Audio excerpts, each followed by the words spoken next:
जो पुलिस माने ए केस रे सामिल होती इमिडिएट बहिष्कार करा जाओ। जी राजा शेखर जयपुर बार एसोसिएशन ताकू जो जयपुर टाउन पुलिस जो माड़ मारिबा घटना सारा ओडिशा रे सारा देश रो आईनजीवी मान को कष्ट दउछि। आज टिटलागढ़ बार एसोसिएशन नोटिस माध्यम रे आज निंदा प्रतिक्रिया मध्य दउछि। ओडिशा जाकर सबु बार रो लोक आईनजीवी माने आईनजीवी रो सांगरे छिड़ा हबार समय आइछि। पुलिस मानविकता भूली जाउछि। आईनजीवी मान को हाथ उठेबा पई मध्य पछगुचा दउना एवं से आईनजीवी भाईर प्रश्न थिला जे साधारण जनता को आपण माने ड्रिंक एंड ड्राइव टेस्ट करबा पई गोटे मशीन रो व्यवहार करूछन। पुलिस जो राति सारा पेट्रोलिंग समय मद पी करी जो गाड़ी चलाउछि एवं लोकों को साधारण जनता को माड़ मारुछि, आईनजीवी मान को माड़ मारुछि, तार टेस्ट करिवो किए?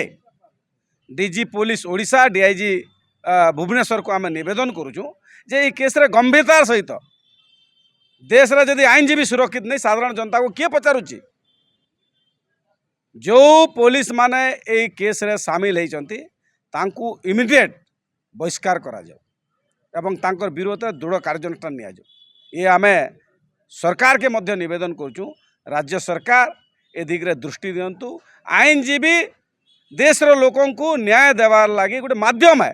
से आईनजीवी प्रति प्रकार अन्याय 2-3 दिन तले पेपर रे आमे खबर पाइलु जे आमर गोटे जूनियर एडवोकेट जी राजा शेखर जयपुर तांको पुलिस द्वारा बहुत बर्बरतार सहित एसल्ट होती। से कौन से कारणवशतः थाना को जाइए। थाना रे तांको प्रचुर माड़ी जहाँकि टीवी रे पेपर रे तार फोटो सहित आमे देखा पाइलु।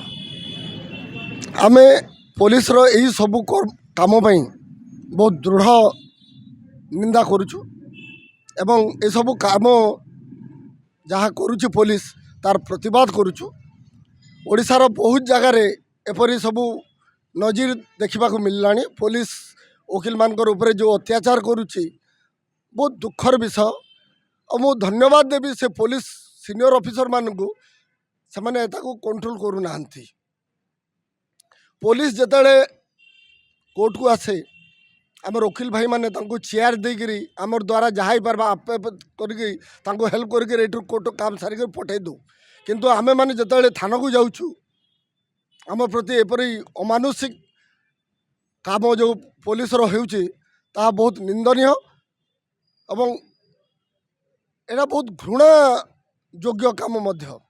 तेणु मो पुलिस निर्देशक महाशय को रिक्वेस्ट करी उपर टिके ध्यान दिंतु एवं ता संगे संगे मो ओडिशार सीएम सार को भी रिक्वेस्ट करी एतार टिके ध्यान दिंतु। धन्यवाद।